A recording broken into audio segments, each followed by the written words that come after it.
Some knowledge enlightens the mind. Some knowledge destroys it.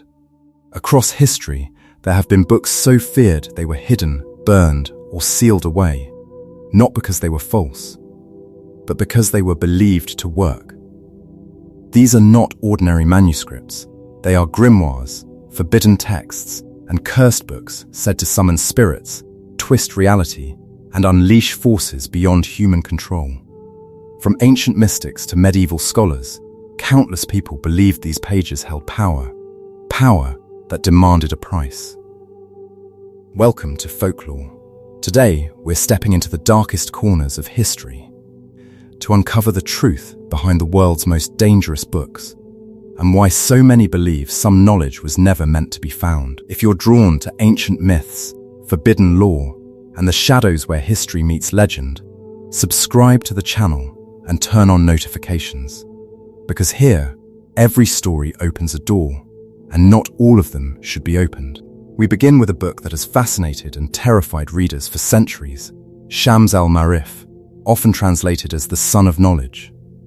Written in the 13th century by Ahmad ibn Ali al-Buni, this grimoire is among the most infamous texts in Islamic mysticism. It is frequently described as a gateway to forbidden knowledge, containing secrets as alluring as they are dangerous.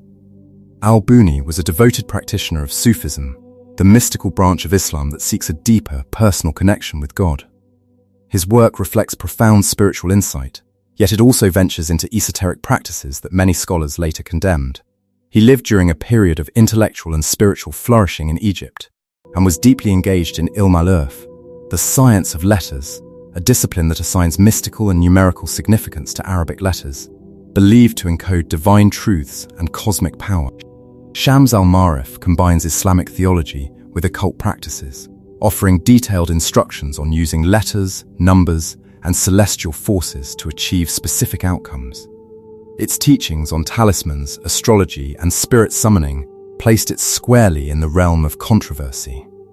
The book is especially known for its use of magic squares, numerical grids, where every row, column, and diagonal adds up to the same total. These were believed to act as conduits for spiritual energy, capable of summoning angels or jinn. In Islamic tradition, jinn are beings created from smokeless fire, mentioned in the Quran alongside humans and angels. Unlike angels, they possess free will and may act benevolently, neutrally, or malevolently. The text is infamous for instructions on summoning and controlling jinn, a practice widely regarded as spiritually dangerous. According to legend, improper rituals or impure intentions could invite catastrophe, as hostile entities were said to bring ruin upon the summoner. Islamic scholars long condemned the book, viewing its practices as forbidden for relying on supernatural manipulation rather than trusting God. Stories persist of readers driven to madness or destruction after attempting its rituals. Next, we turn to one of the most influential grimoires in Western occultism, the Key of Solomon. Although attributed to the biblical King Solomon, renowned for commanding spirits through divine wisdom, scholars agree the text was written much later, likely during the Italian Renaissance. The book is divided into two sections. The first provides conjurations designed to summon and command spirits, angels, demons, and even the dead, promising power, love, influence, or hidden knowledge. The second focuses on purification. Practitioners are instructed to fast, pray, bathe ritually, and prepare precise garments and tools. Even the ink used to inscribe symbols must follow exact specifications.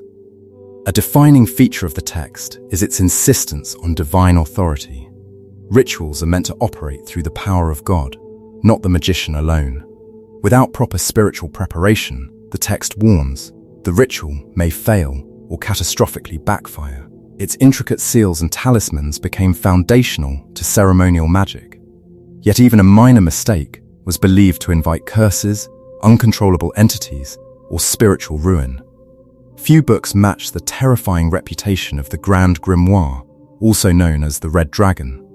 Believed to have emerged in the 18th century, the text contains explicit instructions for summoning demonic entities, particularly Lucifuge Rofacal, said to be a high-ranking servant of Lucifer. The book details the creation of ritual tools, protective symbols, and ceremonial garments, warning that any deviation could result in possession, torment, or death.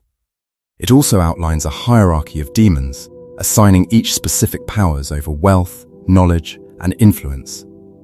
Unlike other grimoires, it leaves little to interpretation, making it especially dangerous. Modern cases have even linked belief in the text to real-world violence, reinforcing its grim legacy. Not all dangerous books rely on magic. The Malleus Maleficarum, written in 1486 by Heinrich Kramer, became one of the most destructive texts in European history, not because it summoned demons, but because it weaponized fear. The book justified witch hunts, promoted torture, and provided legal frameworks for persecution. It fueled centuries of trials that led to the execution of tens of thousands, most of them women. Its danger lay not in superstition, but in authority. It turned paranoia into policy and suspicion into death sentences. Then there is the Codex Gigas, known as the Devil's Bible. According to legend, it was written in a single night by a monk who made a pact with the devil to save his life. The manuscript contains the entire Latin Bible, medical texts, historical records, and a full-page illustration of Satan himself. Though scholars dismiss the supernatural claims, its sheer size, ominous imagery, and history of misfortune have fueled centuries of fear. The Voynich manuscript remains undeciphered to this day. Filled with unknown symbols, strange plants, and cryptic diagrams, its purpose is still a mystery. Some believe it encodes alchemical knowledge or forbidden rituals. Others claim it is a hoax. Its danger lies in the unknown, the possibility that something powerful remains hidden within its pages. Other texts, such as the 6th and 7th books of Moses, the Book of Soiga, the Picatrix, and the Grand and Petit Albert, blend astrology, alchemy, and spirit summoning. Each was condemned in its time. Each promised control over forces beyond human understanding.